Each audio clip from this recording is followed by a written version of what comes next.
racial class. Everybody hands up. I get all my power from my people. I do it for my people. I get all my shine from my people. I do it for my people. Got me thinking like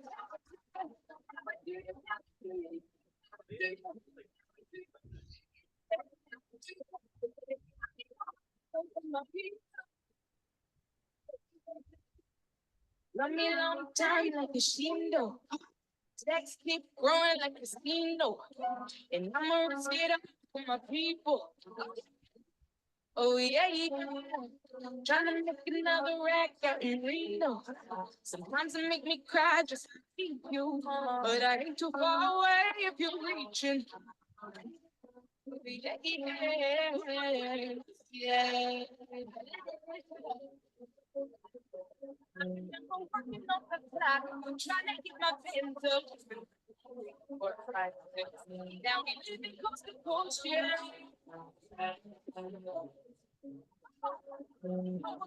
Racial class, everybody hands up. I get all my power from my people. I do it for my people. I get all my shine from my people. I do it for my people. You got me thinking like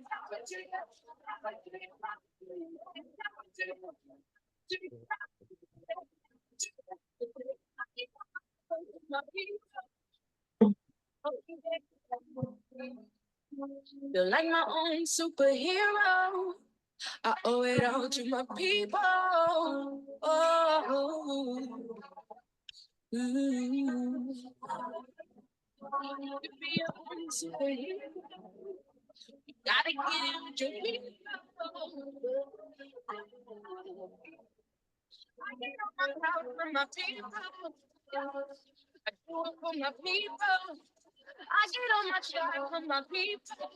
I do it for my people. You got me thinking like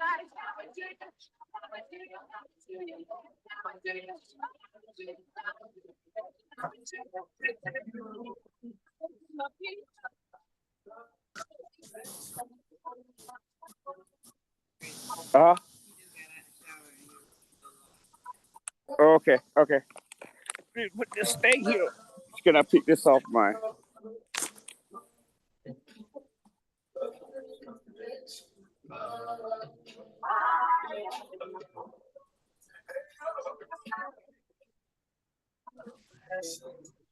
And without acting, just view it like they want you to get the down.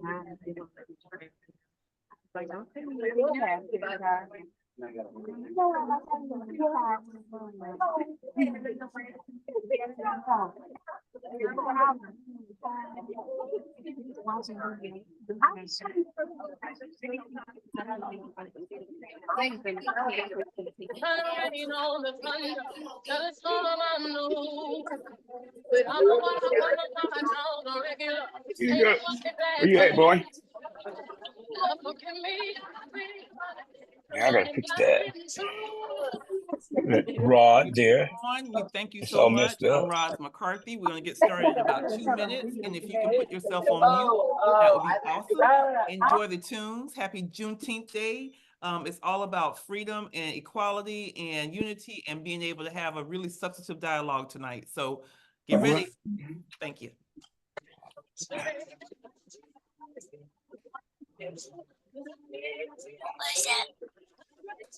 My class case.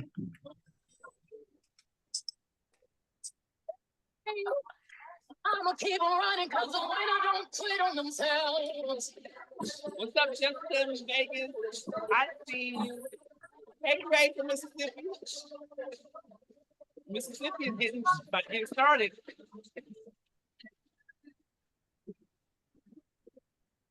Have the mortgagee call. Hey, introduce yourself in chat. Tell everybody where you're from if you got a business. What's up, brother Antoine Mordecai? Alabama in the house.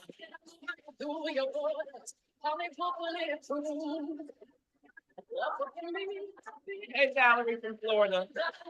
Thank you for being on. So invite your friends. This is a conversation we gotta have today, guys. Invite your friends, text the people, tell them to jump on. You ain't got nothing to do but listen, get engaged, get informed.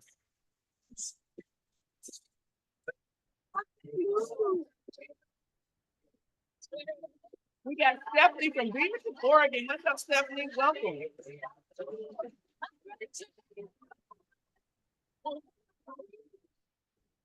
What's up, Sharon? Listen, if anybody in Philly, if you want to get plugged into Sharon and Jacko.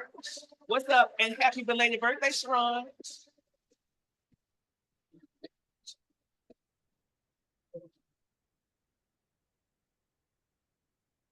Welcome, everybody. Texas in the house. Hey, what's up, Texas? Come on, Texas. Come through, Texas. Come through, Texas. Let's go, y'all. Let's go. Let's go. We got New Jersey, New York in the house. From Florida. Listen, Florida is strong up in here. Are y'all voting yes on 3? Yes, yes, yes. We got Jose here. Michelle. Welcome, welcome, everybody. Tap in right now. Tap in. Tap in. Invite your friends. Tap in. Let's go.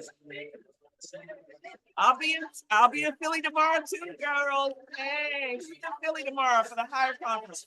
Shout out to the Hire folks. I'll be in Philly this weekend. Hey, New Jersey Cannabis Townhall on Saturday. Happening in the Shell Santos.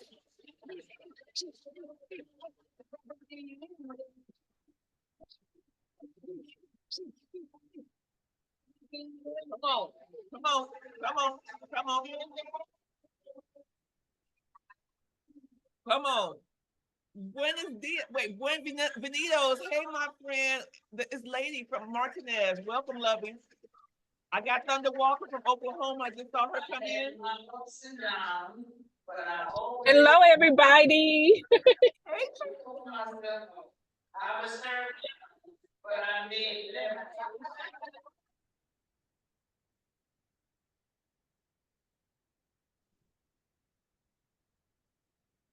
Come on through, everybody. Come on through. Your schools are no good. You have no jobs. 50% of your youth is unemployed. What the hell do you have to lose?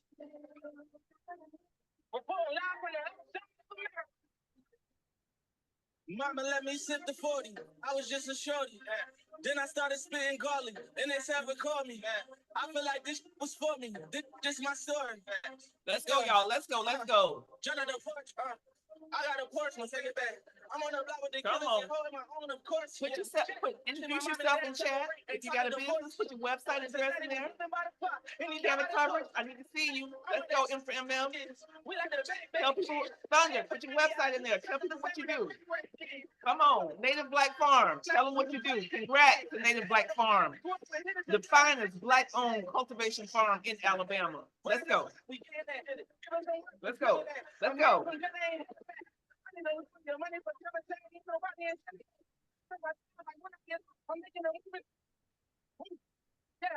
CJ from Louisville, Kentucky's in the house. What's up, CJ? I was begging this to catch yourself. We was going to war. I was praying I ain't catch yourself. We ain't starting for 1,000 nights. We trying down tonight. Selling dynamite. I was selling my car money. Selling soap like OG said you the rock up. I was mad. I was trying to fight. My brother Bob Hoban is here tonight. You guys are going to hear from, man, you were in for a treat. This conversation is going to be so dope. What's up, Brittany Clark? Florida in the house. That's it. How do you feel patience? Like to my patience. It's not good bandwidth of patience. PATI. PATI.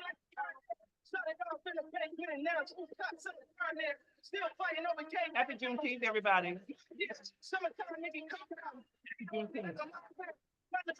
If you're not following Black Buddha Cannabis, go. I'm putting the link in right now. Go follow Black Buddha Cannabis right now on Instagram.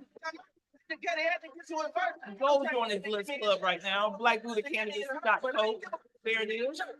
Happy Juneteenth, everybody. Layla McCarthy's in the house. Hey, hey, hey, hey, hey, hey, let's go, Layla. Let's go, Layla. Yeah, yeah. Living out in trying to die tonight. Sound like dynamite. I was selling my car money. Selling like. Yeah, New Jersey is so lit right now. So proud of New Jersey. So proud. So proud. So proud. So proud. Man, I get a chance to see all these beautiful people in the house. Jodeci, if you'll give me my screen back, please, my love. Thank you, thank you, thank you. All right. Oh, man, you guys look so good. Man, so happy to have everyone on tonight. If you don't know who I am, my name is Roz McCarthy. I'm the founder and the CEO of Minorities for Medical Marijuana, as well as Black Buddha Cannabis. And we are having a conversation that's so near and dear to my heart as we celebrate Juneteenth and the freedom that Juneteenth represents. We also have to have a conversation on just some of the challenges that we're still facing in our country and some of the assault. And the thing that binds us all together that's on this call tonight and that's on this Zoom is our love and passion and interest or economic interest or medical for the plant called cannabis. And so I always do things as running this organization for the last 8 years. I'm very intentional. And the reason why I want to have this conversation today is because we got to be vigilant and be on point to make sure that our industry, the cannabis and hemp industry, does not fall prey to the dismantling of DEI initiatives, equity opportunities, things that are going to create economic opportunity for our community, for for legacy growers, for individuals who've been incarcerated for the plant. And so without further ado, we're just going to get started. So I want to first bring up and just let them introduce themselves right quick, and then we're going to jump right into everything. First and foremost, my very special guest, this brother, we've been knowing each other for almost 7-8 years. He started out with the Hoban Law Group, named after himself and his commitment to this plant and his commitment to the law and order of this plant. And he's been able to grow and flourish, and he travels the world. And without further ado, Bob Hoban, please introduce yourself. Roz, you did me justice. Thank you so much. It's good to be here, everybody. Can you hear me okay? All right. You on mute? I'm on mute. No, I'm good now. Maybe it's me. Yeah. Hold on one second. Okay. It's me. Hold on, Bob. I still got the music going. Hold on.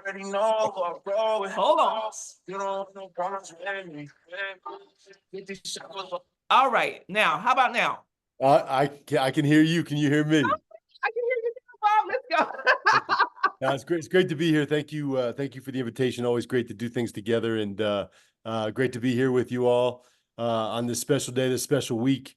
Happy to talk about a lot of these things. I retired from being a lawyer on March 1st. So I'm doing other things now. So I'm super, super happy and happy to be here as well. So thank you for the invitation. Absolutely. Absolutely. Bob will play down how he's touched this industry. But just thank you, Bob, for what you've done in this industry, your commitment to equity, your commitment to this conversation, and being able to lend yourself and your voice to this conversation tonight. So thank you for being on. I appreciate you. My pleasure. Absolutely. And then we have Mr. Eric Foster. Listen, if you guys don't understand M4MM and the work that we do, we have so much work that we do at the federal, state, and local level from a policy perspective. And this brother right here runs our national policy. He's our national policy director. The influence that we've had in different states and at the federal level to make sure that policy reform, social justice reform, looking at ways to create opportunity and inclusion on the hemp side. And if it were not for this brother, I would be lost. So without further ado, I will allow him to introduce himself, tell you a little bit about himself. Eric Foster. Good evening, everybody. Eric Foster, long-time listener, second-time caller. I appreciate being able to come on today. Thank you, Roz, for the setup. I am the National Policy Director for Cannabis and Hemp for Minorities for Medical Marijuana. And in that role, I am responsible for working both with our state directors on cannabis and hemp related policy within their particular states. Also, with respect to the federal level, it's kind of until we get our lobbyists back stepping into that particular role to help with those related activities in terms of engaging the House and Senate, as well as key agencies on a federal level. Right now, we're in rescheduling discussion. And so that is definitely something that's going to take some time. We put out a detailed policy document to help people understand what this process is, what M4MM's position is, and information they could take to use to communicate your own thoughts and feelings. So I'm going to stop there because we want to have enough time to get into the conversation as well as have all of the questions and answers that may come from it. Absolutely. And I want to open up, I want to make sure that we'll have Jodeci watching for questions. So if you have a question, if you have something that you want to add to the conversation, please put it in chat. Jodeci will watch it. Jodeci is our Chief Operating Officer with M4MM, and she will make sure that your question gets answered and that you're able to get some, make this a real dialogue and real engagement. So we'll make sure that happens. And do we have Kari? Is Kari on? Kari Edwards? I don't see him. Do you see him, Jodeci? Not yet. Okay. So Kari may be running a little bit behind. Kari is the senior officer of equity for Air Wellness. Air Wellness is a national multi-state operator. And what that means is basically they have a vertical footprint and horizontal throughout the country. And they've also made some commitments to internally figuring out how do we be the best self-policing of our programming and of our process of making diversity, equity, and inclusion a priority for the company. And so that's Kari's role. He has been a supporter of M4MM. He has supported other different initiatives throughout the country. And I'm sure that once he joins in, we'll let him say a few words. But then I have, before we get started, I want to make sure that we thank our sponsors for tonight, Trulieve, as well as Hawthorne Social Justice Fund for your support. We got Janine Reddings, I think it's Redfield. I'm sorry. Janine's on with us as a supporter from Trulieve, and we thank you so much for Janine for your work that you're doing for you and your company, and for the outreach that you're doing and partnering with M4MM. So thank you guys so much. I appreciate you. So, all right. So let's get it cranking here. So we talk about, so Eric, I'm going to lean into you a little bit, and then also Bob, lean into you a little bit as well. Let's set a foundation. All right. So why is this issue? What's the issue currently right now in mainstream America in regards to DEI, the dismantling of diversity, equity, and inclusion initiatives, such as diversity departments? If you follow Harvard Law and what happened with that. From your perspective, Bob, can you share your thoughts on that, of what we've been seeing over the last, I want to say 12 to 18, 24 months? Yeah. I mean, look, if we're talking about the cannabis industry, right? In cannabis, it's easy, I hate to say it, to shut down elements of the business that aren't drive directly towards making money, right?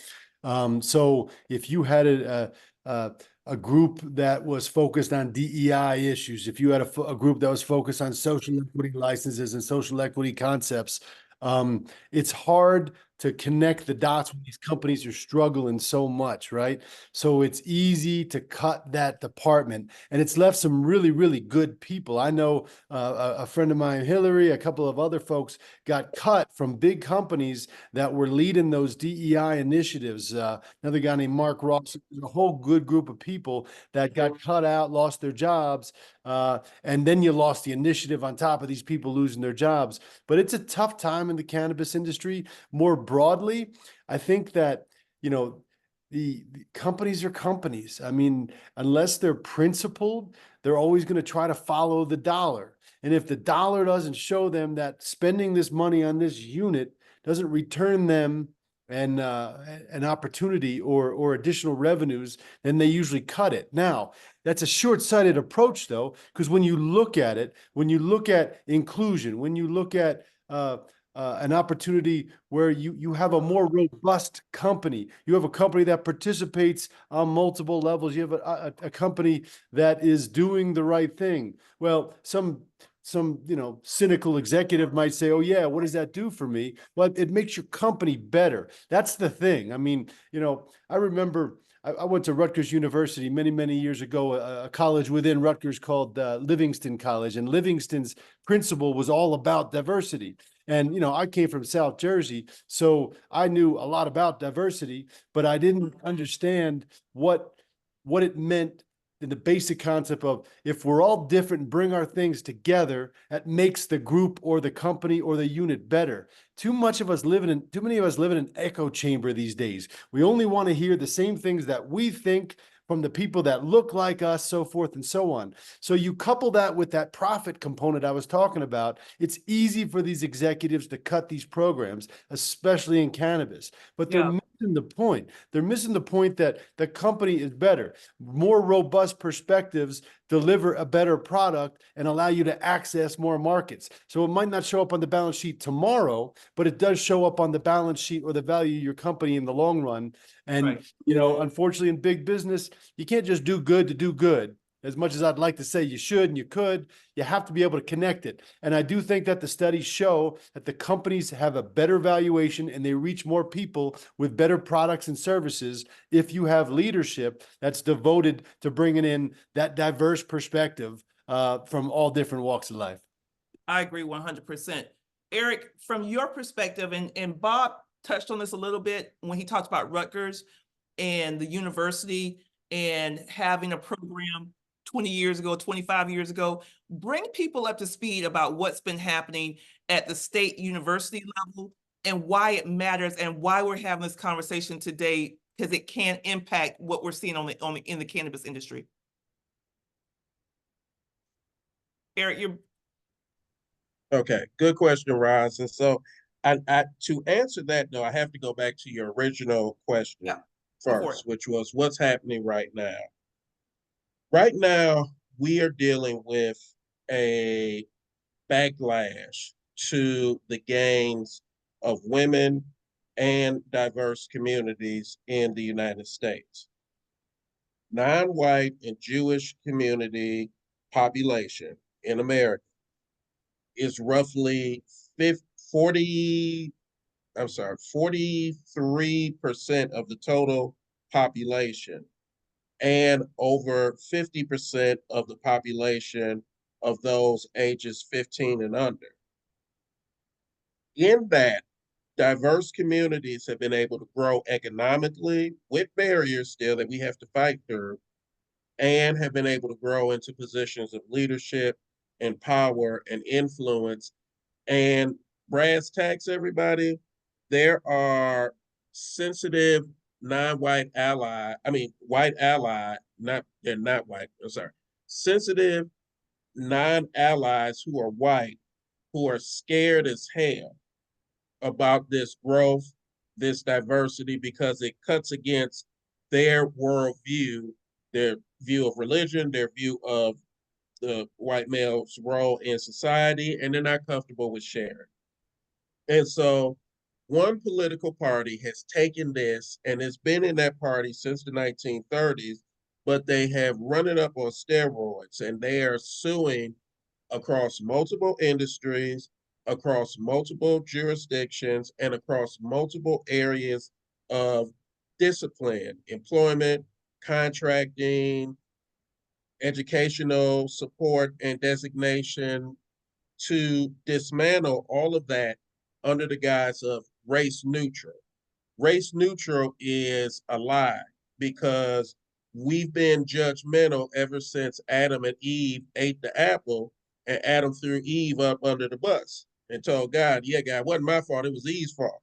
And Eve was like, don't blame me, blame that damn snake. So that's who we are as human beings. We're never not going to be judgmental.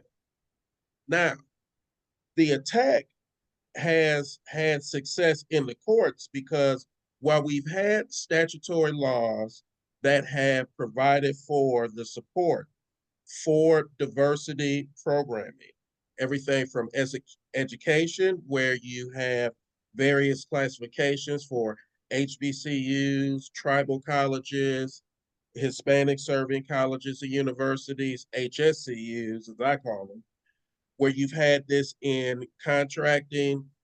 You have the Minority Business Development Agency, which is a codified part of statutory law. It's USC, what is that? USC 50, no, wait a minute. It's actually called, oh, USC 120. So 15 USC 120, which is the actual code, statute code for the Minority Business Development Agency. And then within other federal departments, you have statutory law, such as the SBA Act in 1958, which codified diverse classifications for support, socially disadvantaged, economically disadvantaged, and how it tied into race. In 1958, Brown v. Board of Ed, etc. That's the backdrop. Those are the things that help to continue the path of building towards where we are with restorative economic and restorative justice activities, because all of the diverse communities, including the Jewish community, have been behind the 8 ball. And if we were in the track meet, if it's the 440, the white community has always had a 120-meter head start over the rest of our communities. So we're still trying to play catch up even to this day. Yeah. Now, where that relates into the cannabis industry, because the cannabis industry is coming from the illegal shadows to the legal shadows. Yeah.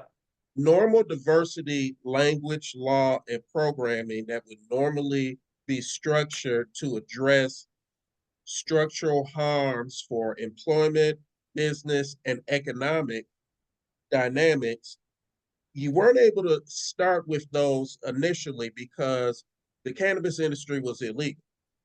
And so you can't prove discrimination in an illegal business enterprise.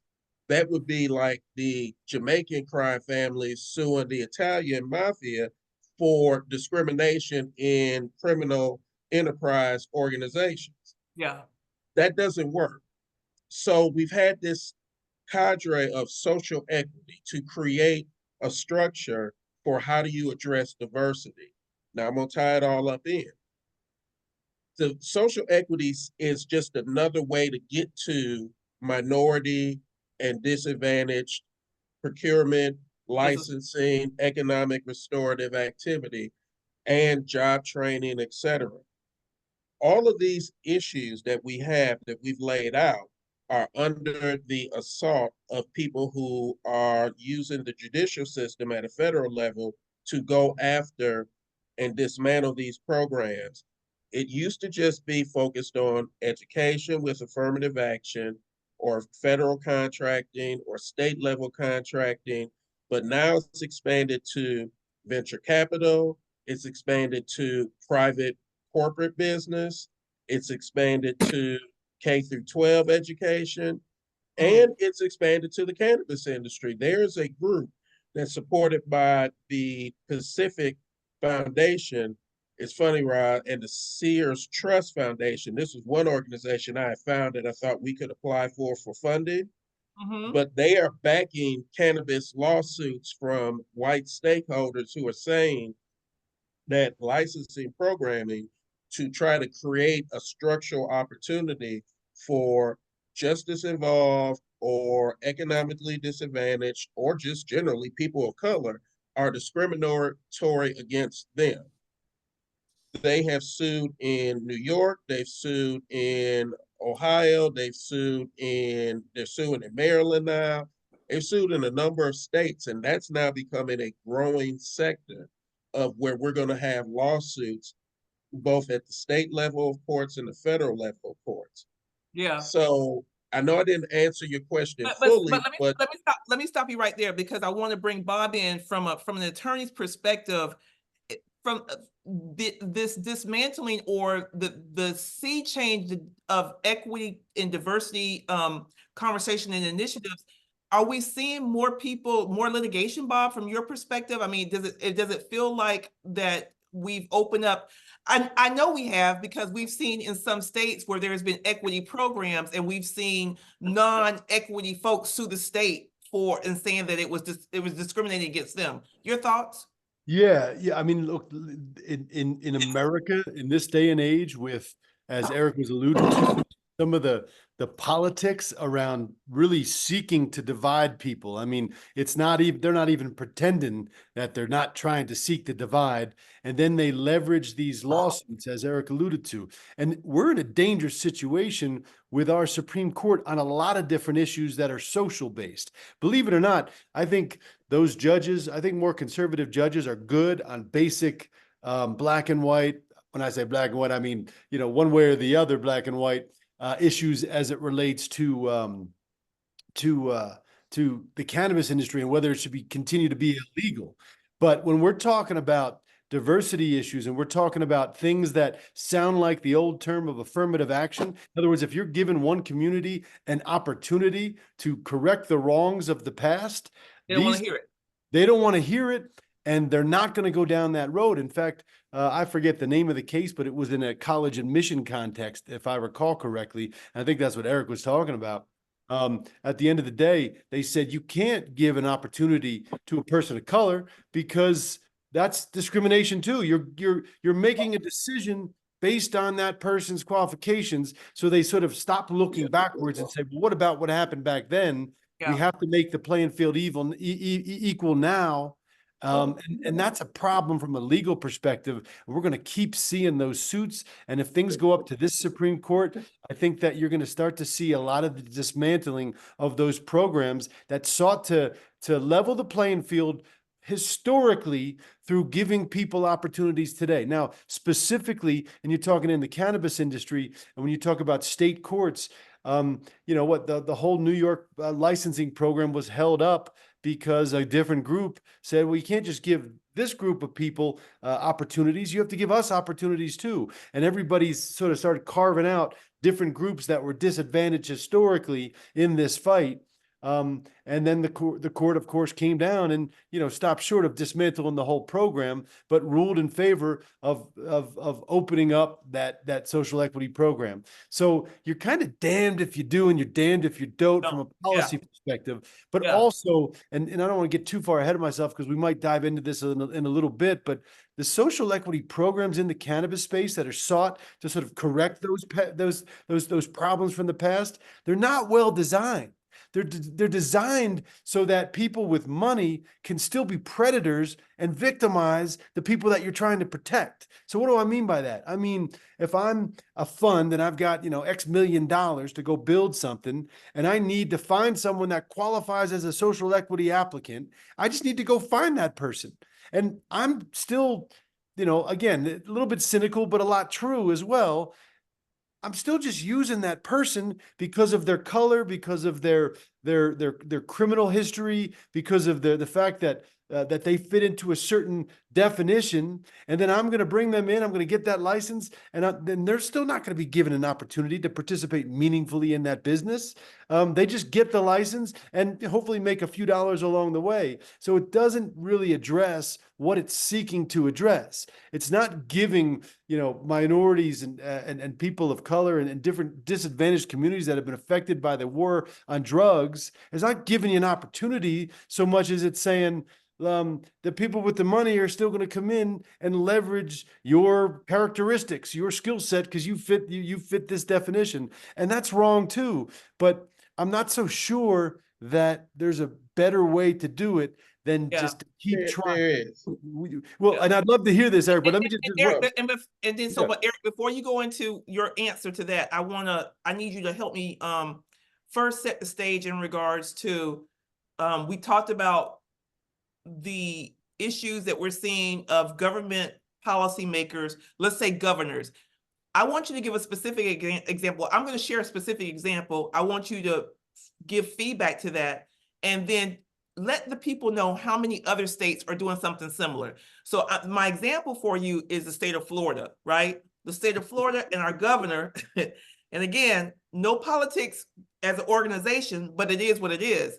The reality of it is that because the state governor put in policy that basically broke up the use of having diversity officers in state-run, state-regulated offices and businesses. That means if it's funded by the state of Florida, then you cannot have a diversity officer. You can't have equity and inclusion projects and driving initiatives. There's so many different things that you can't have. And we had the school, University of Florida, that literally laid off their whole entire diversity support workforce that was responsible for recruiting, for scholarships. We have scholarships now that they can't give out because it has a diversity piece to it. So I'm saying all that to say that the state of Florida also has in SB 8A, there is a diversity requirement from a application standpoint that if you apply for a license and if you reapply for that license, that you have to produce a diversity plan that shows how you're interacting with minority community, veteran communities, so on and so forth. So my question for you, and I know it's long, but Eric, can you talk about how many states are doing this something similar and how the governor's position on diversity at the state level could affect a policy that was put into place to create equity, and now it's being negated because of a policy that is basically ripping down DEI initiatives. And I'll pause right there. Okay. So first, to that point, every state that's been occupied by a MAGA dictatorship or a MAGA terrorist Republican governor, this is Eric Foster speaking as Eric Foster, not on behalf of the organization. That's happening in all of those states. So it is in Alabama, it's in Louisiana, it's in Texas, it is in Georgia now, and all of these other red states, South Dakota, North Dakota, et cetera, et cetera. Now, what that means is even if they have statutes that are on the books, like in Florida's example, where you have a specific section of the Florida medical cannabis law, which has statutory language that requires an initial foundation of a diversity plan, which also includes supplier diversity, hiring diversity, et cetera.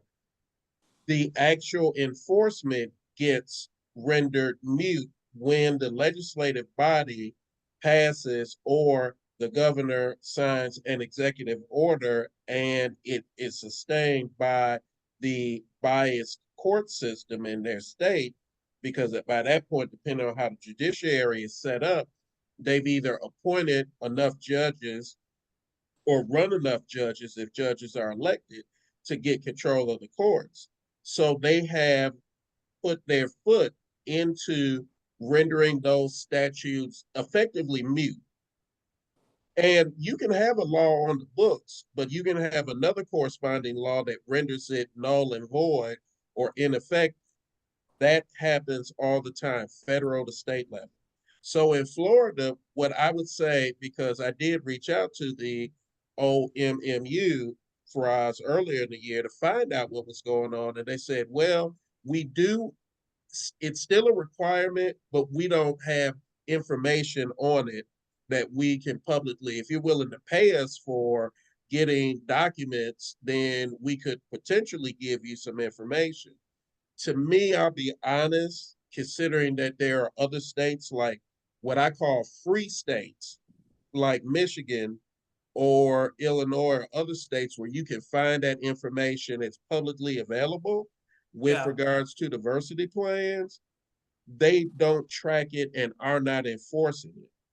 The way that that's going to change is when voters in these states start, because it's the majority who are letting the minority rule them.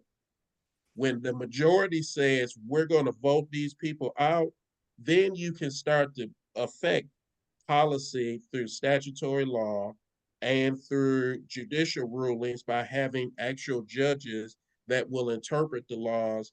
And Robert, you sound like you're more of an originalist or a strict constitutionalist. I am more in the mind of Justice Fields from the dissent in the civil rights cases in the 1880s, a constitutional revolutionist that believes it's a living, evolving document.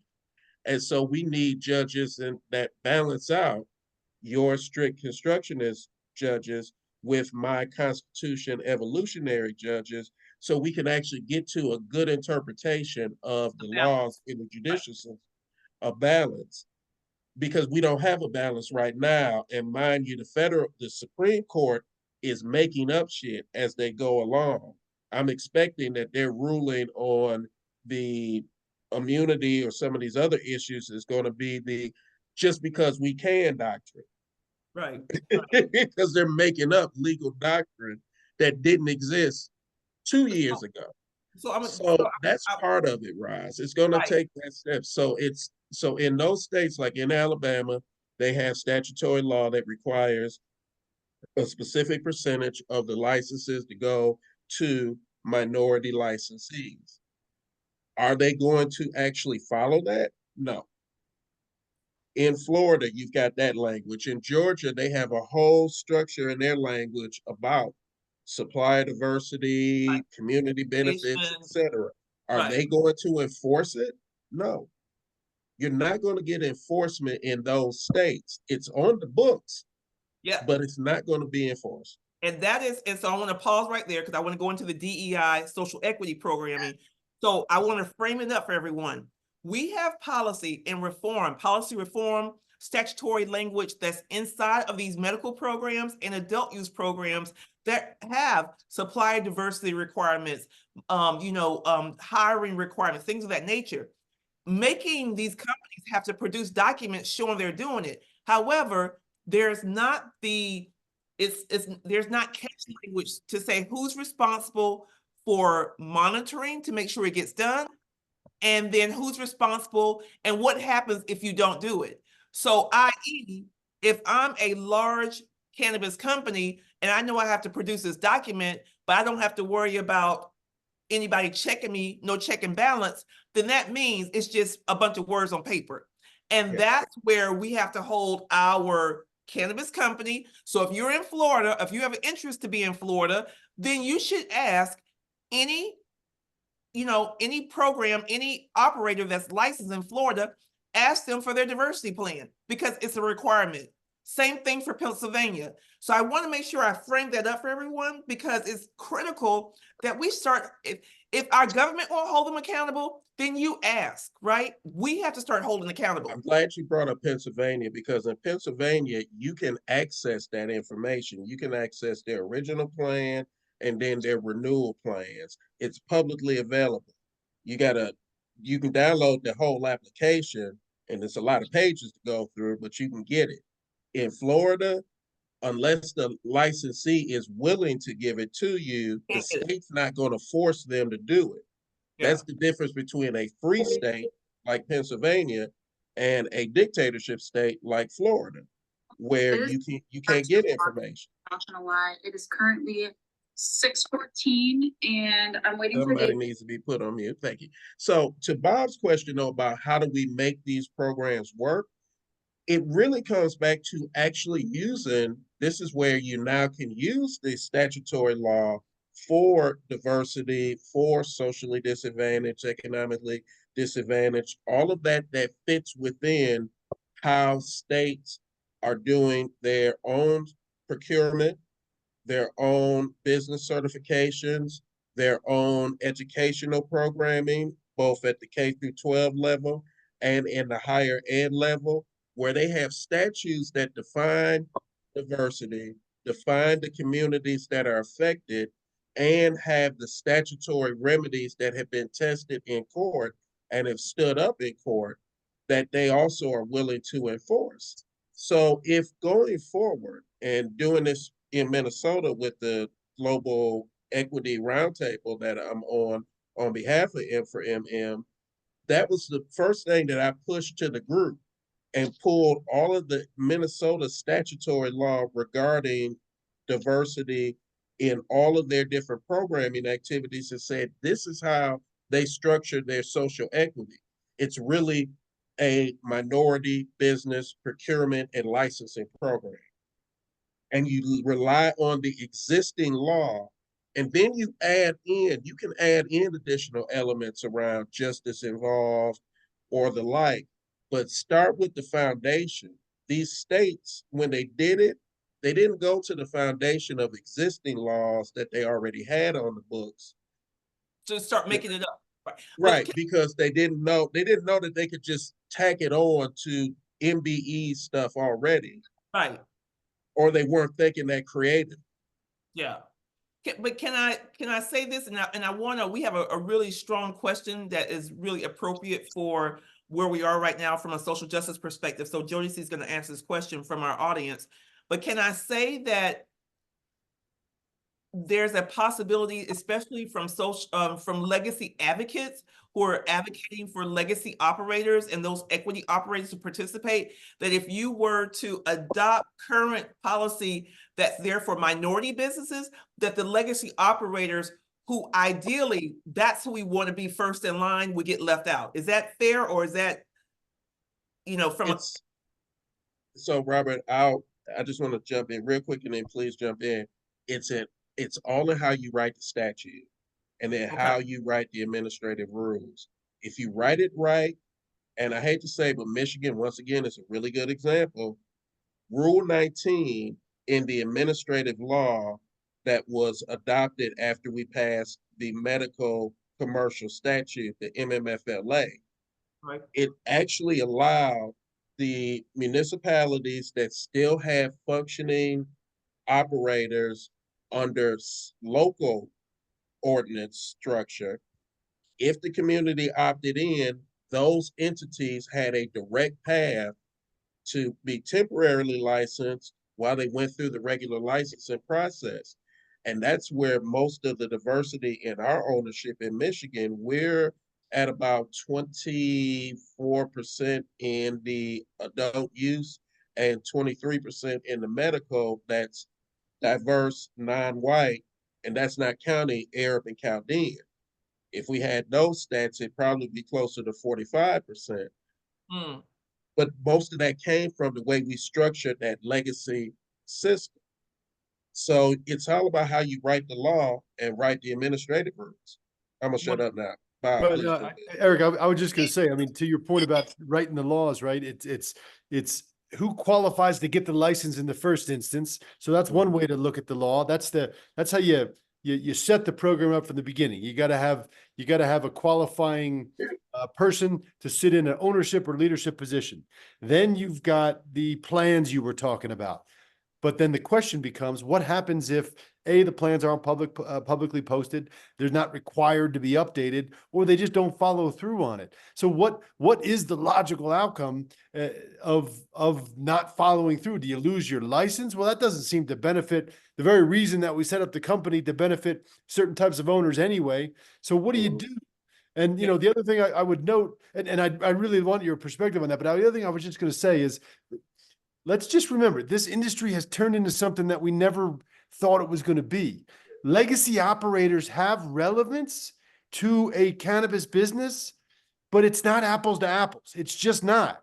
Like a legacy operator, whether that because they were good at distribution or sales, or whether because they were good at cultivation and processing, whatever their skill was, it's just not the same skill set. It's one skill set of 100 that has to go into a really, really, really difficult business right now. So that's another thing that I think is something we all just have to understand, is that just because somebody participated in a legacy market, or still does perhaps, and wants to come over to the legal side, they should have that right. They should be encouraged to do so. But it doesn't mean that they're necessarily got a leg up to succeed. I was working in Morocco. I'm working in Morocco right now. Morocco is the largest cannabis producer in the world, and it has been for a long time.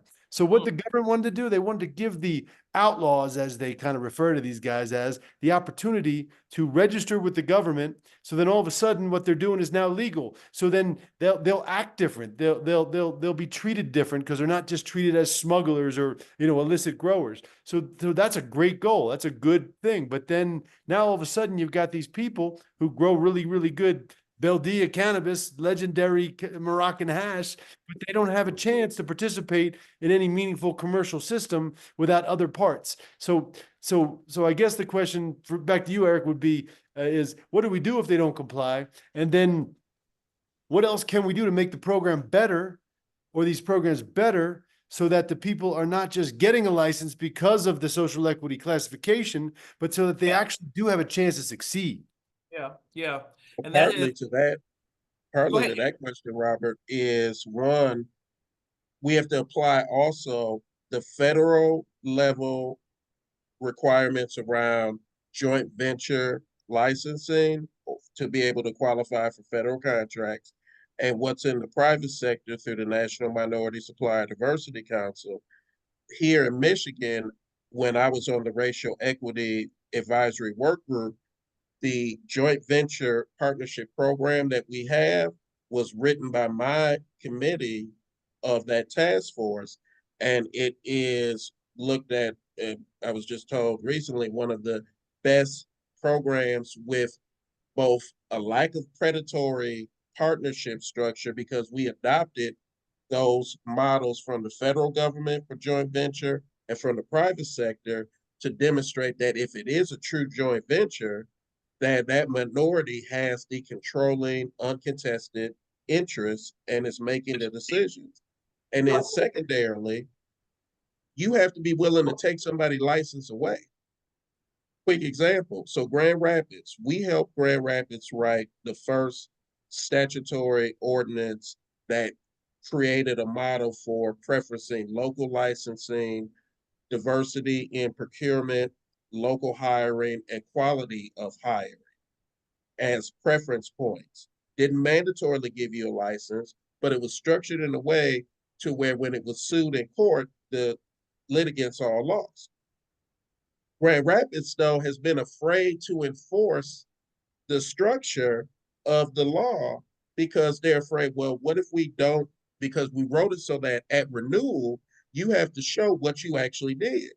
And if you don't do the procurement, which is 25% of your procurement with local, micro, and diverse businesses, and hiring 30% of your workforce from the city, you will be denied your renewal license. Wow. They've been afraid to do it. So the other part about having a good law is you got to use that shit. Excuse my language. And execute. Don't give them their license. If they only spending 1% with minority and local businesses and they've only hired 5% of their workforce from the community, don't renew their license. The law covers you. You're good. And the thing about it is that any other area in running and operating a cannabis business, there are fines for non-compliance, be it if it's your security, if it's anything else.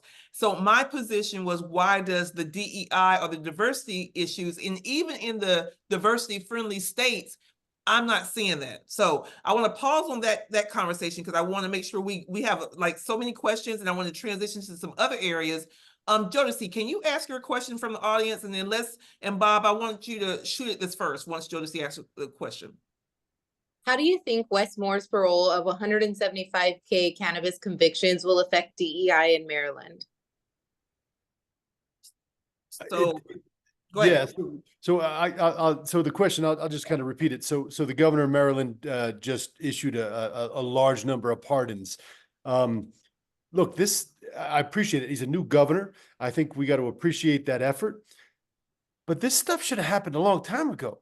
When you're starting a cannabis program, before you, if you're a governor, before you sign that law that your General Assembly or your legislature passed, shouldn't the first thing you do be to pardon everybody that's in the pipeline, suffering from being in jail or having a criminal record for something you're just giving a bunch of new people an opportunity to make a bunch of money on? So I recognize this as a major step forward. but at the same time, it feels like Maryland's had a program for a couple of years, but Maryland's had this program. Colorado's had this program. California's had these programs. Why is this not happening more often is my question, right? I mean, Biden, he says that, they pardoned these simple possession convictions when they were moving towards Schedule 3. That was a good move. And, Harris has sort of doubled down on that. I've never gone to look and see if that actually occurred. I'm sure that it did occur, but my point to you is, why are we talking about it now? Why are some prosecutors in some states that do have legal marijuana still prosecuting certain kinds of marijuana offenses because, you had 2 grams more than you were legally allowed to have, or, things of that nature? Why isn't it just discretionary to enforce it at that point in time? I guess my point is it's a really good move. I think we'll see more of that because it is election season, right? So the politicians want to see that they're doing the right thing. And all of a sudden, this is important, guys. Cannabis policy is something we're talking about now at the federal level. I remember going to a debate at the University of Denver, and Mitt Romney was the Republican candidate at the time. And he said to one of the guys from the Cannabis, the Denver Post Cannabis division, they said, well, what's your position on cannabis policy? And he looked at him and he said, ask me something real. Like, I'm running for president here, basically, was his attitude.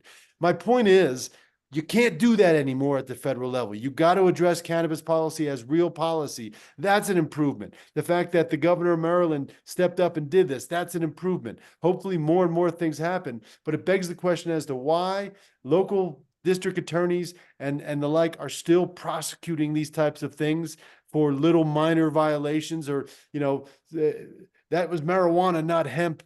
You had too much of it. So what? We're showing that this is not an adverse thing on society. We know that, and we've shown it by statistics. So politicians really do need to back the hell off. They just have to. And this is a way that they do that, I think, by showing that. And let's not forget, it is election season, and we can use that because it's a real issue now by pushing our politicians in different states to do the same thing. So I don't know, Josie, if that answers your question, but that's my 10 cents worth on it. And then let me jump in. I want to add to that too. I'm gonna jump in for 1 second, and then I want you to come in too as well, Eric. First, give a shout out to Councilman Martin Mitchell, who's on with us tonight, former councilman for Laurel City, or I forgot, Laurel, Maryland, who actually had a conversation with the governor's office, has been really weighing in on this. He is the cannabis councilman in Maryland, and actually co-wrote and was able to weigh in on a blog. And I put the link to the blog in the chat. Please go read the blog. I want to make sure that we're clear on, and this is my kind of input, knowing what a pardon is versus expungement, right? Because we hear about expungement, we hear about, and knowing and understanding that a pardon, it does not remove it from your record. And so, and there are certain things that a pardon will do, and there's certain things that an expungement will do. And then at the end of the day, there's still the stigma that's around individuals that come from our community, the Black and brown community, your cousin, your uncle, your auntie, your mom, someone in your family that has this scarlet A on their forehead, and they haven't been able to get a job, get housing, get opportunities, get a business contract. And my concern is that we need to spend time and money, right? Because you can't happen without money, in regards to supporting the repair of the harm. And I'll pause right there, and Eric, let you come through. All right. So, guys, I want to bring everybody back to some pragmatism here. So first off, each level of government has its own authority to operate within the structures and hierarchies of the laws, the charter, or constitution that it has and it's defined. So, depending upon how at the state level the statutory law is written, if the statutory law is written that gives still a whole lot of discretion to local jurisdiction and local enforcement, that's what you're going to have, and it is going to be different community by community. But that's not wrong, that's just the way laws work. So if you want the statutory law at the state level written a way that prevents those negative outcomes, it has to be written that way. If it's not written that way, then the next step is change the local elected officials by voting them out at your next election. But it all comes back to a partly voting, but partly how the laws are written. Secondly, the president does not have the statutory authority.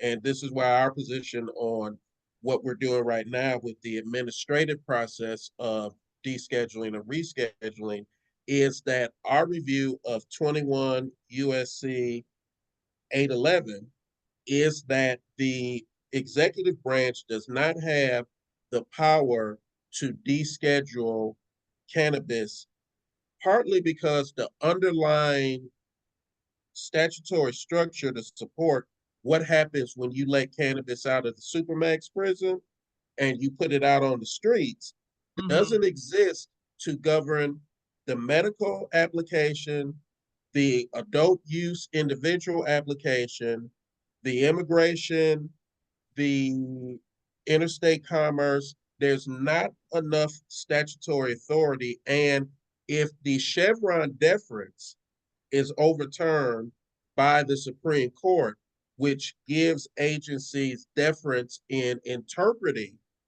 loose statutory law, then that takes away even more possible room where you could. So when people are upset to say, well, the president hasn't done what we want him to do, I just want to caveat to everybody, if he doesn't have the power that's already enumerated by the Constitution, enumerated by statutory law, allowed for by judicial precedent, which then becomes common law, he can't do it. And right now he can't. He's doing everything that legally he can, and he's not going to break the law like the previous person who would just break the law. That's not what a president does. It's not a dictator. So you can't just do it. So I want to disabuse everybody of that. And if you want to be mad at anybody, be mad at the way our laws are structured, because that's just the way that they are, but it also prevents abuse. Okay, so Eric and Bob, question for those people, pardon me. If you're in Florida, raise your hand with your computer. Let people know how many people on here are from Florida. Florida right now has a ballot initiative that I'm saying yes, vote yes on 3 because it starts there. But what's your recommendation for states like Florida, individuals who see that legalization is happening? Going back to Bob's point, how do we make sure that if legalization happens, that we also are pushing our lawmakers to put some type of opportunity for at least low-level misdemeanor possession and paraphernalia type of charges? Because we also see that we have who's in Pennsylvania. Pennsylvania is up next from an adult use perspective. Anybody from Ohio? Ohio just went adult use. So what are these constituents, people that live in these states? What should they be doing before legalization happens or as soon as it happens to make sure that this issue is addressed in some form or fashion? And we know that policy it takes time. So we may not have the perfect bill at first, but what should we be doing? So in Florida, y'all are screwed, unfortunately, because of the way your state ballot initiatives are written. And so let's look at Missouri as a counterbalance and Michigan as a counterbalance. When they passed, hold on. Does that mean, so we're screwed the way the ballot initiative is written? Does that mean that you would say don't vote for that initiative? No. I'm gonna say vote for it, but what I'm saying is in Missouri and in Michigan, when those ballot initiatives passed for adult use, the underlying law was able to be attached to the ballot question. In Florida, all you get is the shell. So basically, it'd be like going to a dealership and buying that Ferrari, but the engine, the transmission, the axles, none of that's in the car. So to put the rest of the stuff in the car takes the legislature, and then the governor signing off on what the legislative body approves or them overriding the veto. So if you're going to vote yes, here's the other thing you've got to do. Don't be like Mississippi. Vote the people who are anti-cannabis in the state legislature out at the same time. I don't care if you like them because, and this is Eric Foster speaking, not M4MM. I don't care if you like them because they are good on tax policy or they're good on something else. They are no on cannabis, and if cannabis matters to you, they ass gotta go.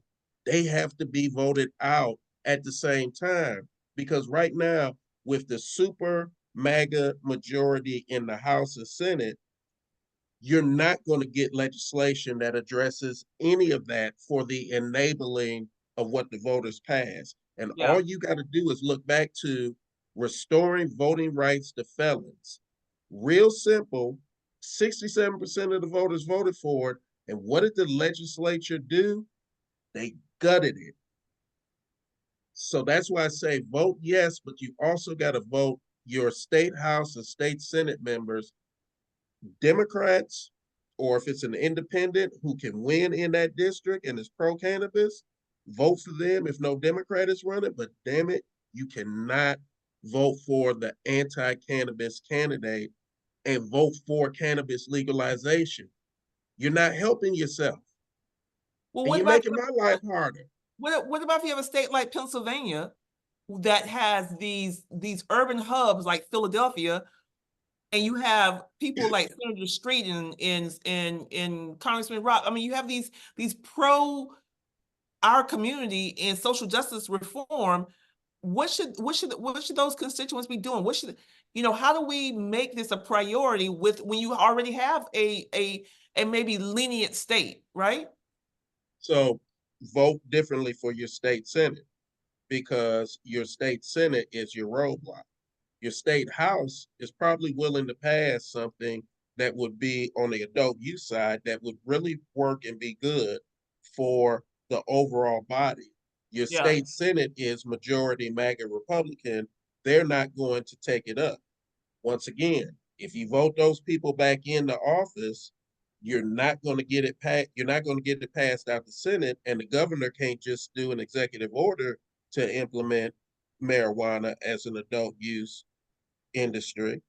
Right. So that's the other part that you have to do. Advocacy has to go hand in hand with voting. I'm gonna shut up because I don't talk too much. Bob, come on, jump in. I'm sorry. No, that's all really good stuff, and I agree with everything you said. I would say, look, at the state level, it's state politicians are a lot more approachable. Let's not forget who enforces the laws. It's district attorneys. In most states, district attorneys are elected officials.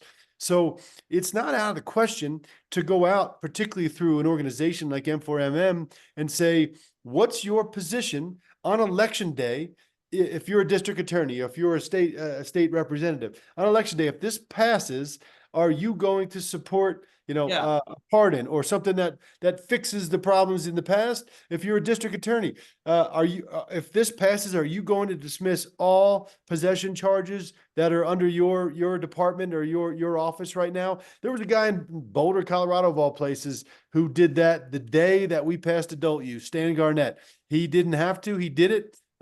He was running for office and he did that, and that's a thing. But you can get people on the record like that. But to Eric's point, if you don't pay attention to their position on cannabis, they're still going to have an influence. And this is always, guys, it's always going to be a whack-a-mole game. It's like that game on the New Jersey boardwalk, right?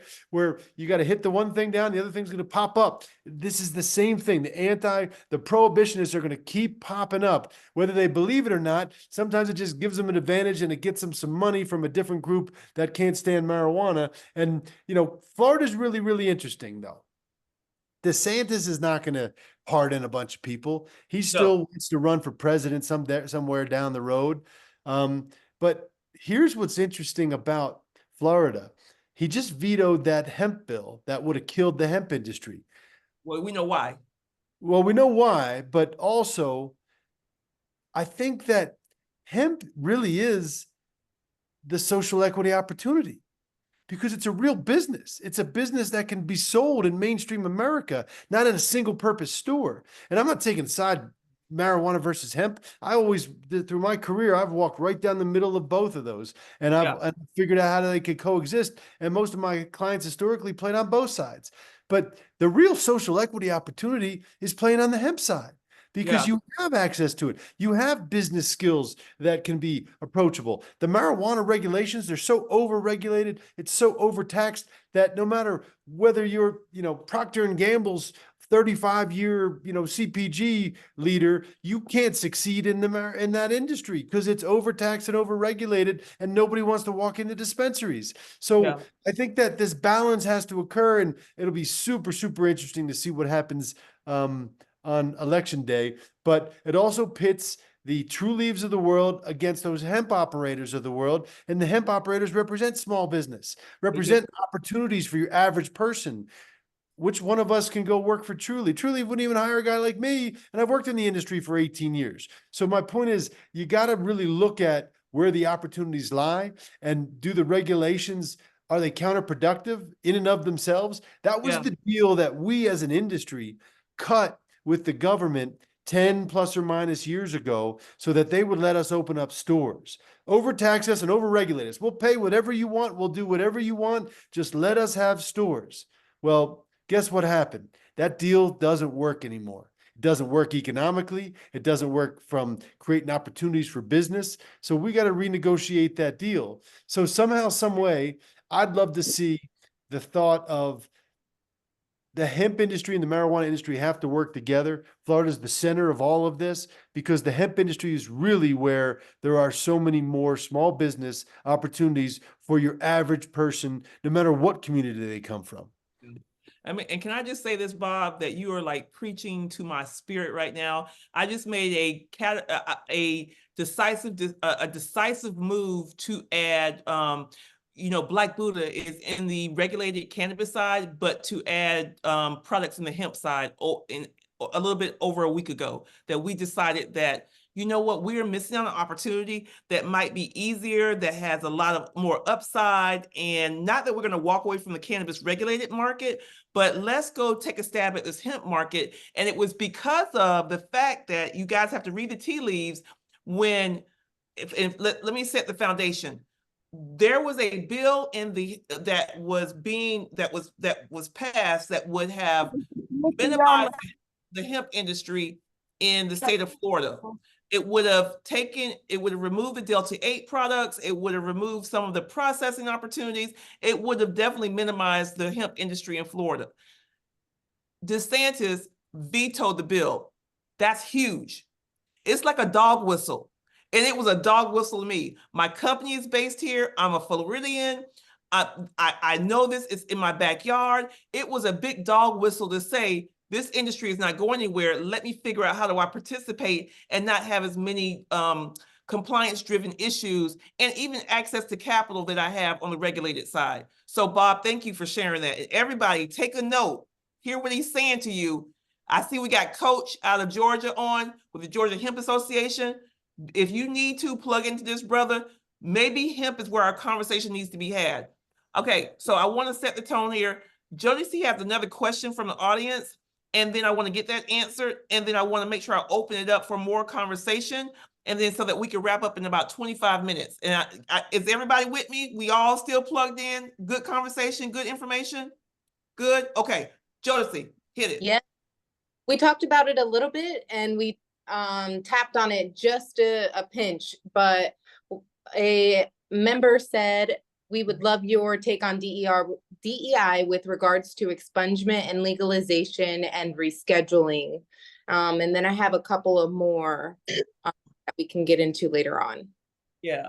So let me paraphrase that. So, because one area that I'm really interested in, if you can talk, Eric, you can go first, or Bob, the rescheduling conversation right now, bring everybody up to speed about where we are, and would DEI be affected in a more positive way with rescheduling or more negative? And I'll put it there.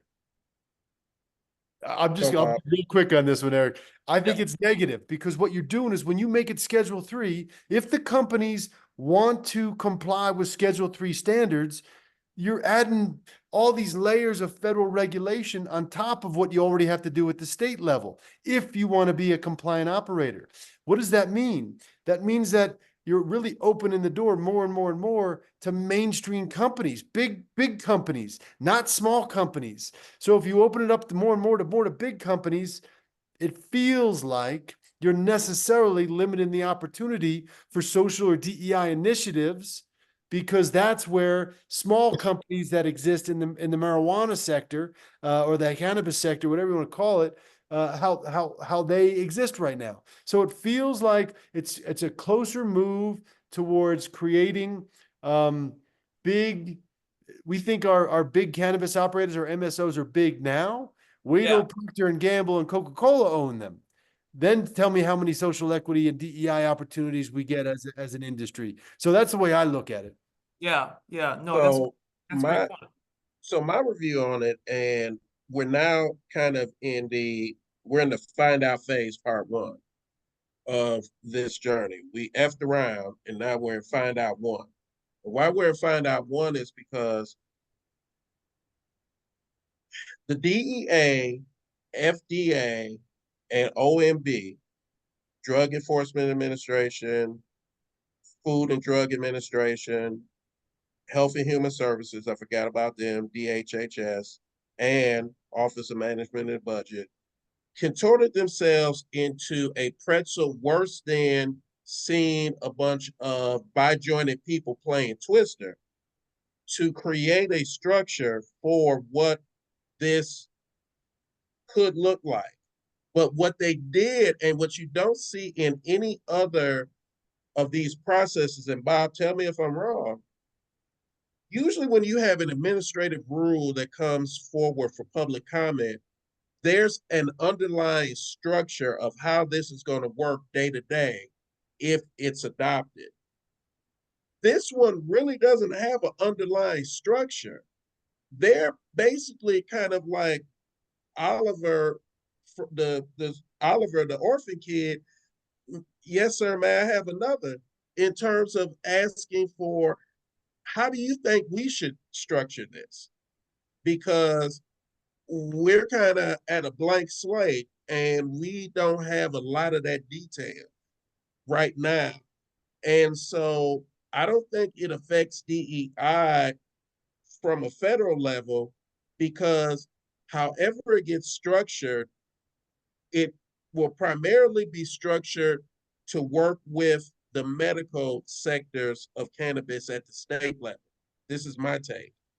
And with that, then it'll be how the states have structured social equity into their medical programs, because it can't work with the adult use side, because the adult use is still illegal. Illegal, right? Yeah. The medical side will have legitimacy. So what I think will happen is they'll probably do a regimen where state medical programs, the 40 that have them, will have to register their program and how it works with the federal government.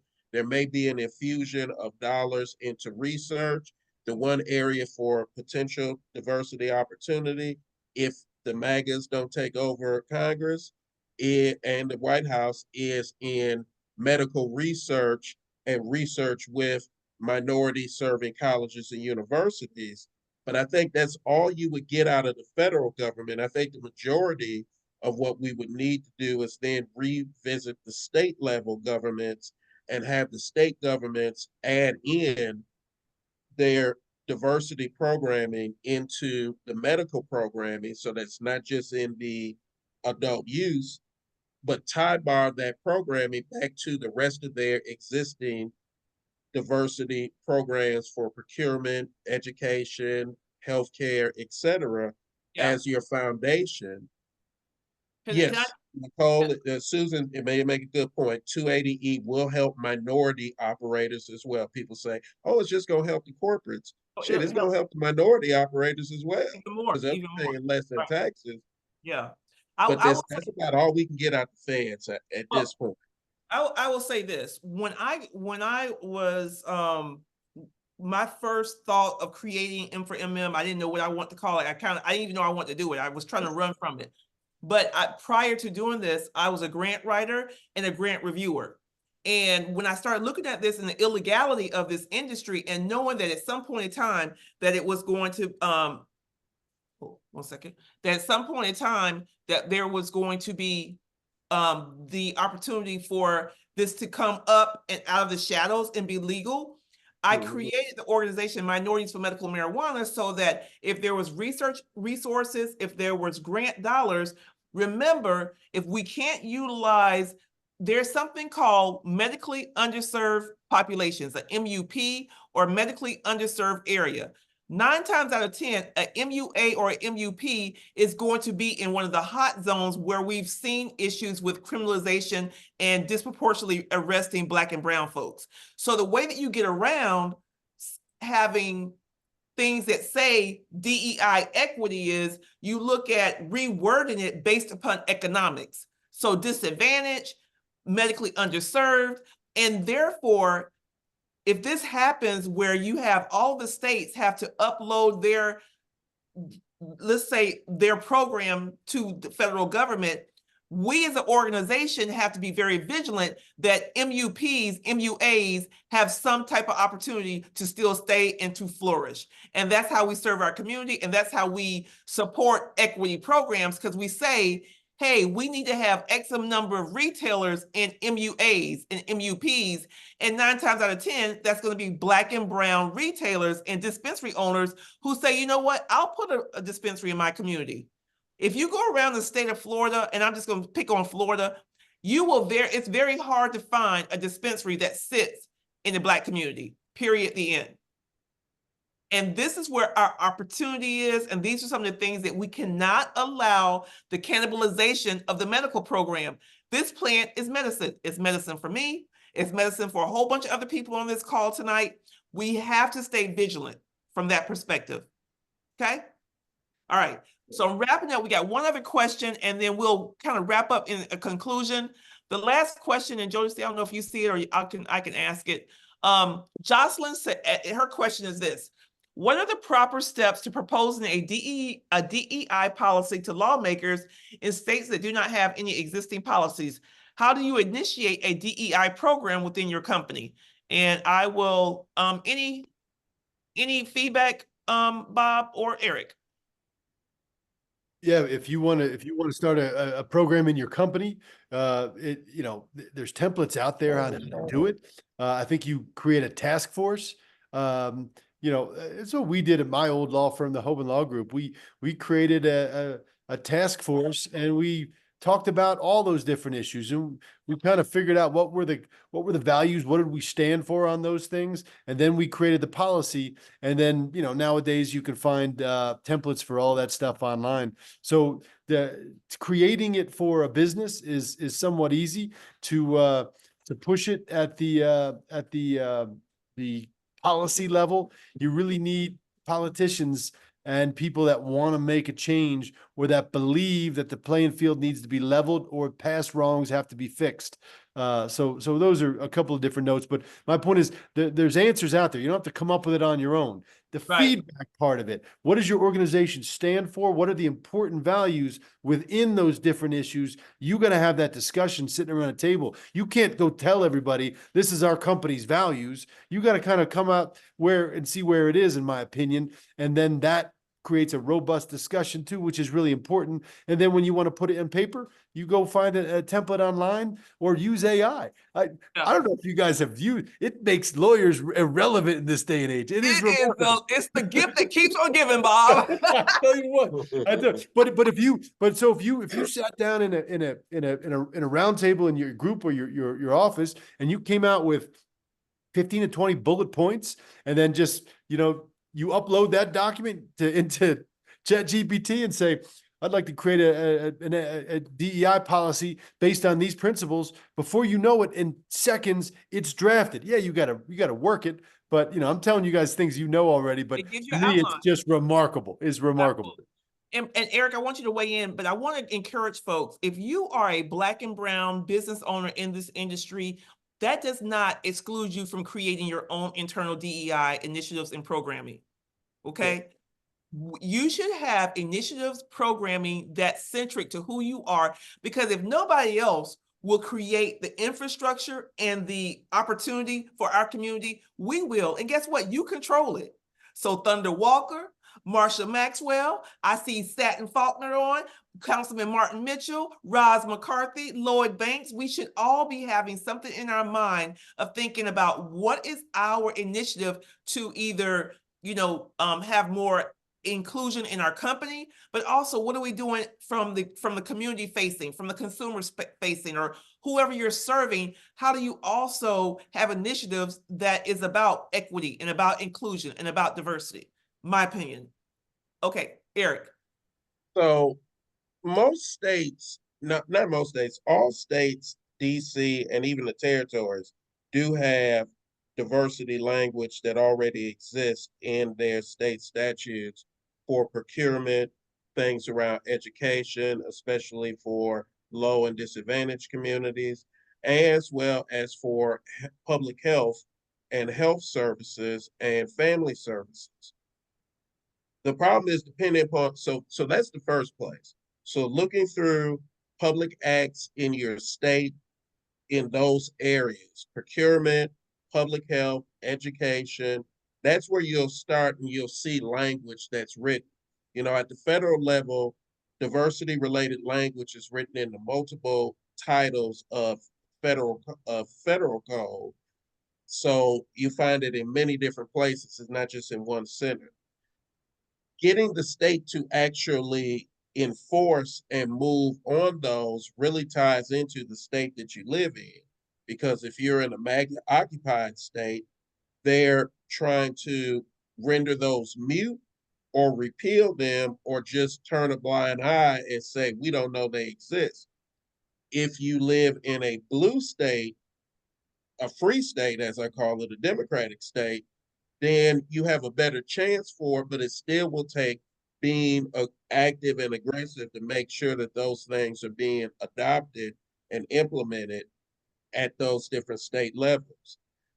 I think the underlying premise of what we're dealing with right here is a perversion of both the 9th Amendment as well as the 14th and 15th Amendments. I put into the chat for Bob what got me on the path of how the Constitution should be looked at, not in the original intent of how it was first written, but how it should be interpreted to the situations currently as a foundation. Yeah. That is, I think, the pathway for us to get the judiciary back to being on the side, but also having the willingness to implement these laws and be willing to take the battle to court. You just saw that in Louisiana, a MAGA dictatorship occupied state, they just passed a law, Governor Landry signed it, forcing the 10 Commandments in every school. Now, I'm Christian, but that's not how you're going to get anybody else to become a Christian, just by putting it in schools and forcing parents and students who aren't Christians to have to see that as like it's state required. But he said he's willing to do it because he wants to be sued on it so that it can go to the Supreme Court and overturn various precedents on the separation of church and state. We have to be willing to do the same thing and create and implement things that will also go through the courts to create precedent. If we can't get it out of the legislative body, then we have to try to see if we can get it out of the judiciary as common law when they make decisions. And sometimes I think we need to stand on that. Huh? But that doesn't work if you have a judiciary body that is very conservative in nature, conservative in their opinions and conservative in their judgments or what have you, because he knows that if you take it through the state, and even if you go through a federal Supreme Court, that he could have components of what he's doing now not only become law for Louisiana, but become law for all states involved. Right. So but that's the thing. They're willing to bring multiple. Do you know how many cases they brought to try to overturn Roe v. Wade? Yeah. By probably what, 300-400 Yeah. since Roe v. Wade had been initially decided.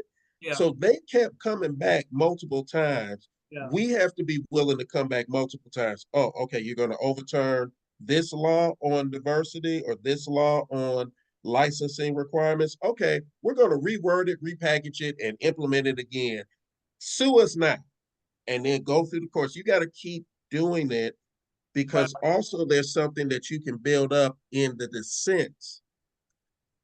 Part of what they used to overrule Roe v. Wade, as an example, was language that rested in the dissent against Roe v. Wade, against Griswold, regarding substantive due process and the belief that substantive due process is not a constitutionally structured right.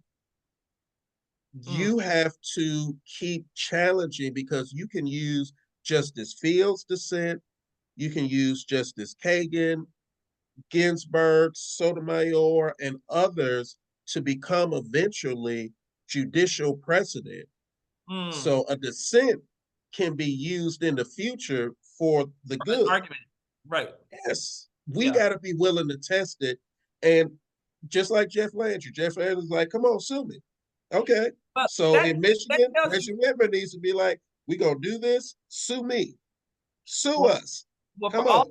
who have if you have a kid that's going to school, or if you want to go and go back and get your education, it looks like the legal field could be an area that you could maybe thrive in, especially in our industry. So I want to get one last question in before we wrap up tonight. You guys have been so just focused and engaged.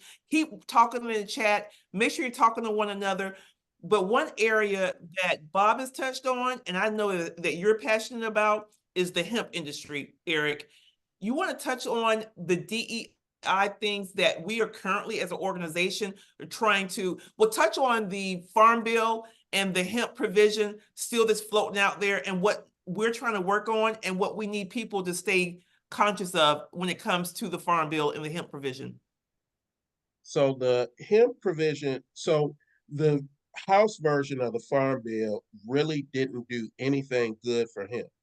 Not only did they not expand in a text vantage point on any of the areas that were left gray from the 2018 bill, the House committee passed an amendment by one of the MAGA Republican congresswomen from Illinois, Miller, who would have a negative impact on the hemp THCA, THCO that's in the consumable and healthcare sector, which is the biggest share of revenue in America, unlike in other countries where the industrial is the biggest share of revenue. And they didn't adopt, at least out of the Republican side, any of the provisions that we were pushing for that related to standing up and supporting getting more people in the industrial hemp side as processors, along with utilizing minority banks and credit unions, as well as HBCUs and other minority colleges and universities, as vehicles in part to build up that industry sector. Hopefully we can have better chances with the Senate in regards to the language, but we've been working on it, and that's one of the things in lobbying. You meet with folks constantly, you work with them. Sometimes they take your language, sometimes they don't, but you don't stop trying. But it doesn't help him the way that the House passed it. I think that the Senate is going to pass a bill that's more favorable to the things that we've been advocating for, and the things that would actually make the hemp industry work, especially for people of color. But also, too, to that point, hemp doesn't have diversity built in the way that cannabis has tried to build it in, and the way that other industries, even other agricultural industry sectors, have tried to build in diversity. It's a missing opportunity, but we still have a chance to change those things at the state level and at federal. I think one of the opportunities that we have, and Bob, I want your thoughts after this, is the fact that there was a felon ban, right? There was a ban on individuals that were felons to be able to even participate in the hemp industry, which we think is ridiculous.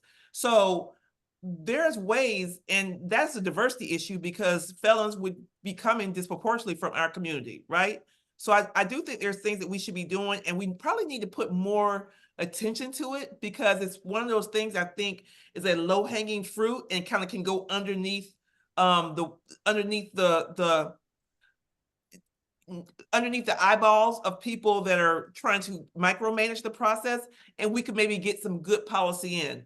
Bob, your thoughts? Yeah, I mean, one of the reasons you don't see DEI initiatives or social equity type initiatives in hemp is because you don't need to go apply for a license, right? When we talk about DEI and social equity in the marijuana sector, those are contrivances that the government puts together that says, oh, here's how you qualify for a license. We wanted to make that easier. But the absence of it doesn't mean it doesn't exist. It's small business. Anybody can start up a small business. You and I can sit down, start a small business tonight, register it tomorrow, start taking steps, put our couple savings into the account, we get going. All right. Here's the thing though.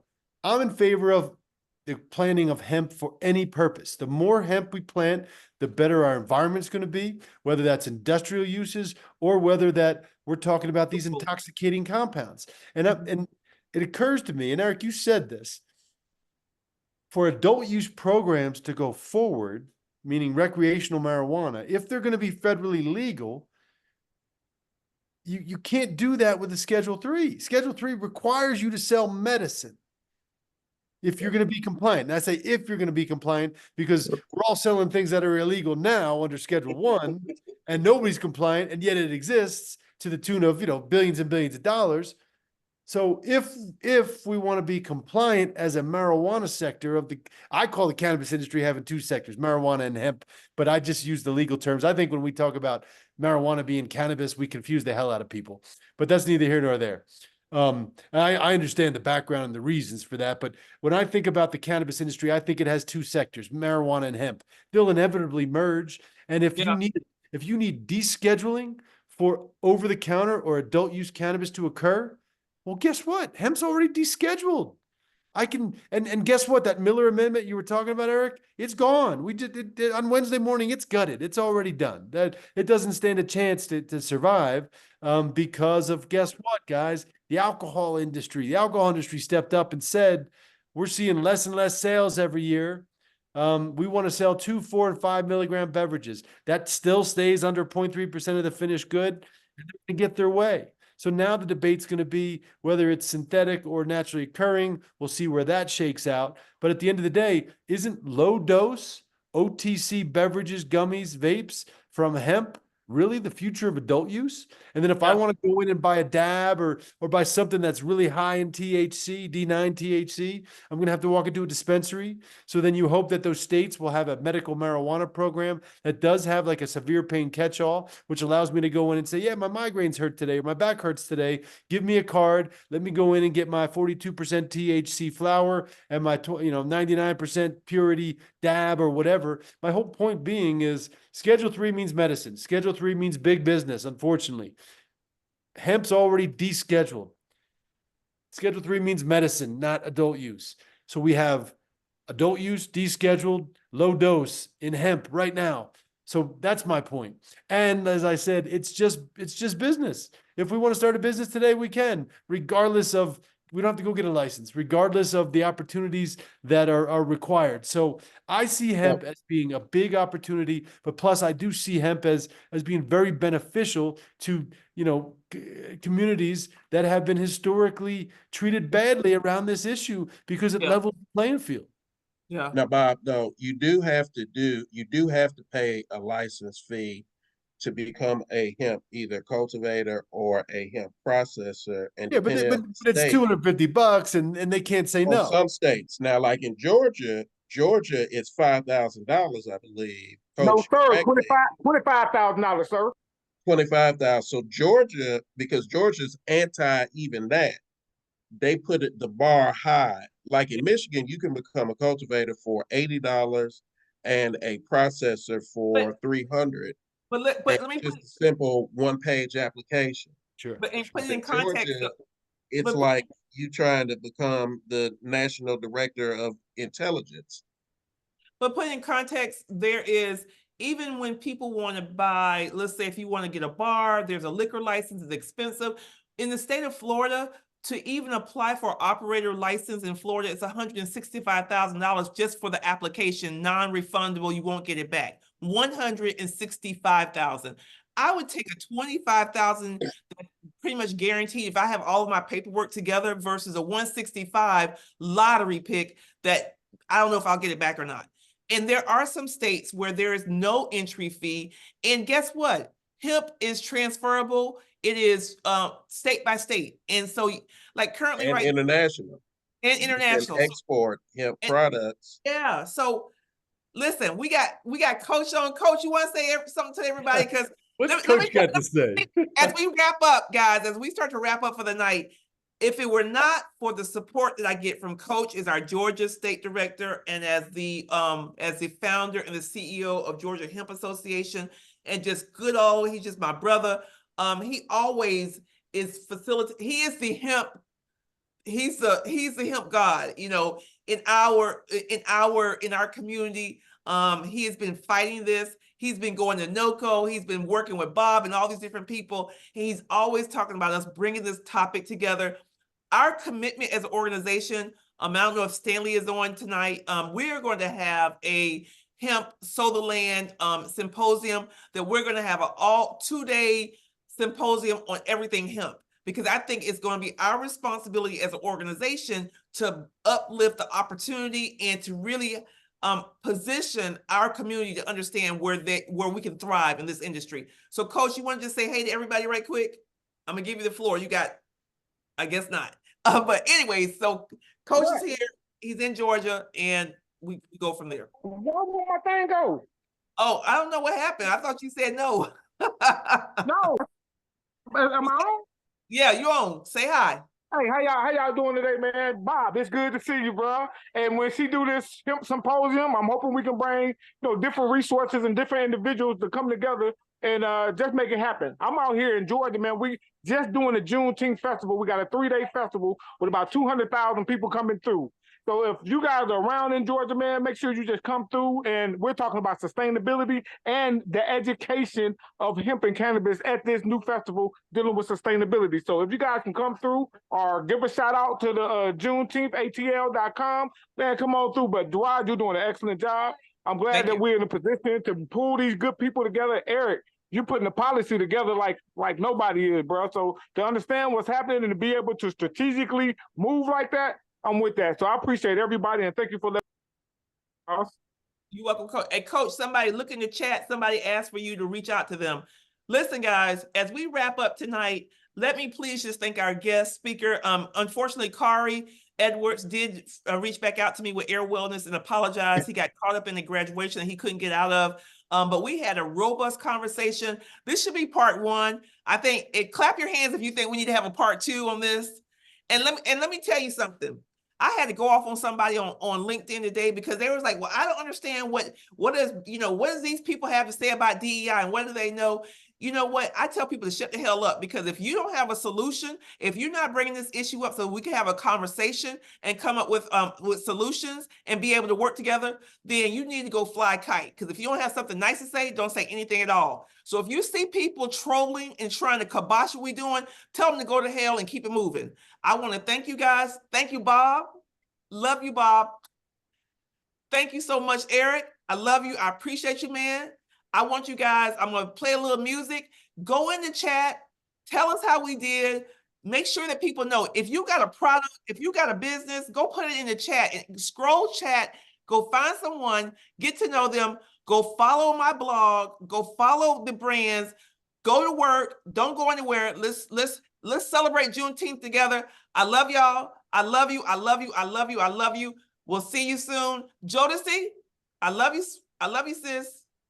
Thank you so much for having me and having this. If you've been on the call, please add your email so we can make sure that you get the recap of tonight. I got, I believe, everyone's email that's already dropped in the chat, but send a great recap tonight to all the resources that we got today. So if you're not a member, become a member of the nation's largest, greatest nonprofit in the Black and brown space, y'all. Peace and love. Buzz, buzz. Yeah. Ground for me. People let me use ground for me. Ground for me. All that business, I had to let it go. People talking down on me, I guess that's how it go. Let them know that's on me. Shackles on my feet, you broke the heart and not free. Even in the darkest night, you kept your light on me. Yeah. Got the memo, read the message, found my purpose, found my method. Only I like took was leadership. You can pick the side if you want. You already know what I'm rolling. You don't promise me. With these shackles on my feet, they won't let me be. Won't you set me free? Pray this on me.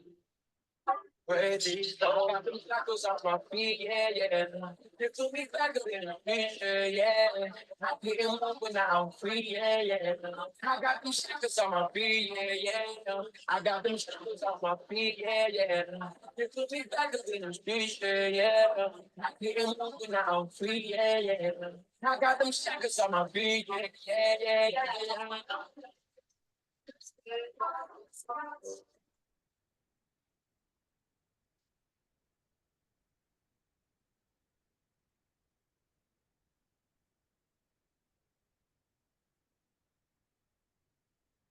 Mr. Officer, Mr. Officer, you're the killing us.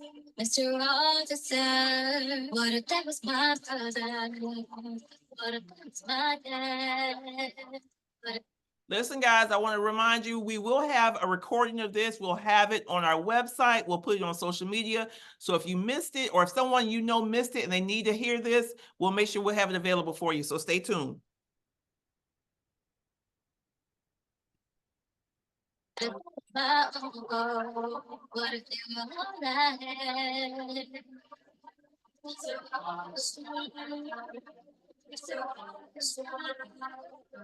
Happy Juneteenth. Love y'all.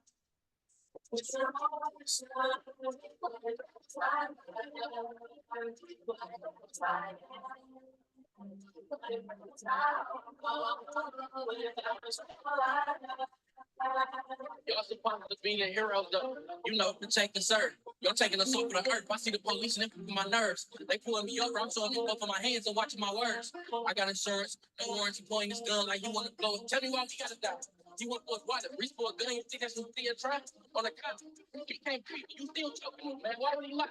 Yo, need this nigga. You ain't gotta do all that. You get fired.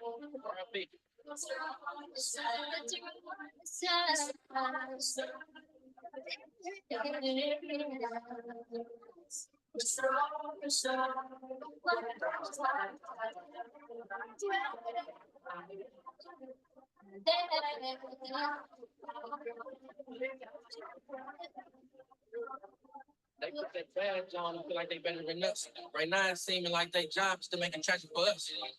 Crazy part about it, it only happened to us. They brought us here against our will. Now they ain't happy with us. That's crazy. Now they talking about be cool. No, let people do what they do. I see a lot of people not saying nothing like, what if they do? Huh? What if that was your brother? Hey, Sam, got your question. We do have our social cannabis brand book that showcases our social cannabis brands lookbook showcases shelf ready THC products, as well as like ancillary products like glass and other really cool features. So you can check us out at socialcannabisbrands.com. And then we always feature a social cannabis brand in our newsletter too. So make sure you're signed up. If you're not signed up, reach out to me and I'll get you registered. And make our membership meeting every month. It's awesome. Thank you, my brother, for being on. Jodeci, I'll let you shut it down. The DJ is done for the night. And good night, everybody. Bye. Thank you, Jay. It was so nice. Jodeci. Good night, everybody. Our next membership meeting will be on July 9th. So we'd love to see you there. It has been such a great space to share with you guys and really just learn. We really need a part 2 of this. So stay tuned. If you're not following us on social media, right now is the perfect time to go ahead and follow us, M4MM United, on all of our socials. And if you ever have any questions, you know who to buzz on, Jodeci at m4mmunited.org. Thanks, guys. I'm closing it down.